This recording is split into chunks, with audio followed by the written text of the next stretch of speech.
I think one thing I just step back to is when we talked about what do we think an umbrella is, I think that's the ideal model that we would expect to see. And of course, those other umbrella companies here are the ones that actually represent that.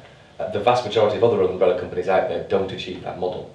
And whilst they say they're the employer, when it actually comes to it, and comes to disciplinaries, they haven't got a clue what to do. They don't have the right HR people on site to be able to deal with it, and therefore we often have to lead them through that process. And I've got examples of that at the moment that we're dealing with. NES currently has around about 77% limited company contractors.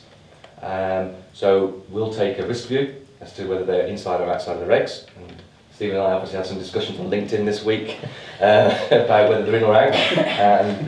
Maybe the guidance won't give us any clarification, but clearly the government don't want to say, if you're a limited company, you're outside scope, because then, guess what, people abuse it, all right, as they've done in the past. So there'll always be that uncertainty. It will be an element of risk that you have to take. And then the rest of our contractors are in umbrella companies.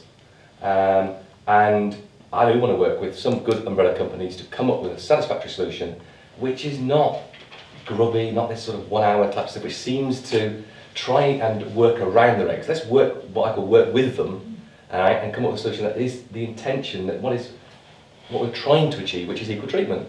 Yeah. Not come up with something that we're all going to be ashamed of and not really want to talk publicly about. All right?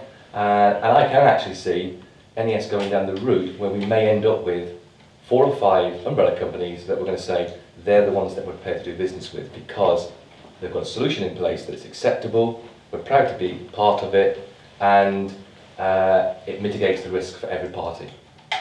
And there will be other umbrella companies that we just don't believe, even though we've got an indemnity from them, it ain't worth the paper it's written on because they haven't got the asset or the muscle to live up to it, or the resource to deal with it. And we may have to decide we can't do business with those anymore. Now, do you currently have a PSL? No. Any particular reason? One of the reasons is most contractors already know the vehicle that they want to use. Okay, most of them come to the table and say, I've either got my own limited company, I'm already in an umbrella company, and so we will go through a process of checking that umbrella company. We've done business with that umbrella company before. All right? And for a limited company guy, it's the usual VAT certificates, etc. And the other key one is the insurance. We have a negative PSL, no Isle of Man companies, and companies that have upset us in the past. And given our contractors poor service. Again, neither of the two in the round table fall into that category. So, so we're fairly open at the moment, as long as they pass simple commercial due diligence. If the contractor says that's who he wants to work with, who am I to argue? But I do think that may have to change with the AWR. I think we're going to have to be more prescriptive as who we would prefer to work with.